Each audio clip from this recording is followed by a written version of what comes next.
My journey into fundraising began after college when I was a middle school teacher up in Meriden, Connecticut. After a couple of years teaching, I was invited to become the art director for a specialty arts firm in Hartford, Connecticut. And while I was there, I was invited to consider being the designer for a brochure for a company that was a fundraising company for one of their clients in Hartford, Connecticut. But in order to do that, to get more from an understanding about the company, I went around with the campaign director, learned more about what the client was all about, and I began to get a feeling and a sense about fundraising, and it became very exciting to me. And this question really, to me, was the turning point in my life. I said, how do you become a fundraiser?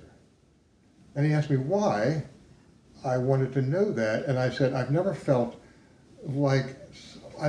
better about the work that I do in my time, giving something back to the community and knowing that what my work would do would be helpful to so many other people.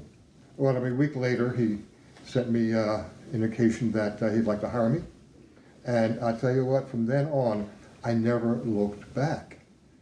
And that was 40 years ago.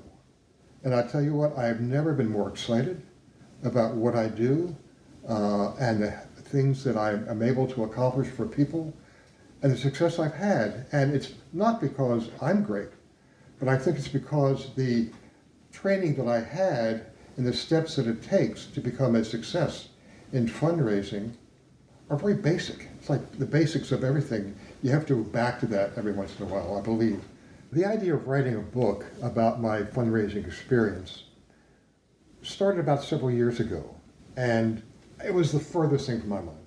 My wife, Meg, continually encouraged me to consider doing that because of the success I had, and perhaps what I would say in the book could be helpful to others that are thinking about getting into the fundraising business, just getting started, or even seasoned professionals just to verify the work that they're doing.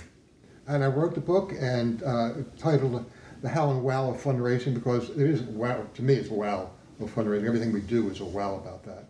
And it's a handbook for nonprofits. And I go through step by step in the book, just from the beginning point of what kind of a project should we consider fundraising? And then how do we verify that that's the right choice that we made? And what are the steps to getting there and about leadership for that? And it's a whole wonderful process that you'll find if you had a chance to read the book, to take what I've said and found to raise millions of dollars for others that you can do for yourselves and for your nonprofit as well. So it's filled with interesting stories, tidbits, nuggets, if you will, and honestly, when I read it the second time after it was published, I go, wow. I said, I wish this book was around when I started. But I think you'll enjoy it as well as I do. And it's been a pleasure to do this. I'm still a fundraiser. I'm still a consultant in that area. And it's the kind of a career that when I started over 40 years ago, I never wanted to quit. And it's been a blessing to me, as I hope it will be a blessing to you. Thank you for watching. If the information in this video is useful to you, please give it a thumbs up and comment any questions you have for Mark. We invite you to subscribe to the channel and be sure you tap that bell icon to get notifications when Mark adds new videos. Mark Trager has created a special personalized fundraising readiness audit. To get your free copy or to get a copy of Mark's book, The How and Wow of Fundraising, simply go to howandwowbook.com.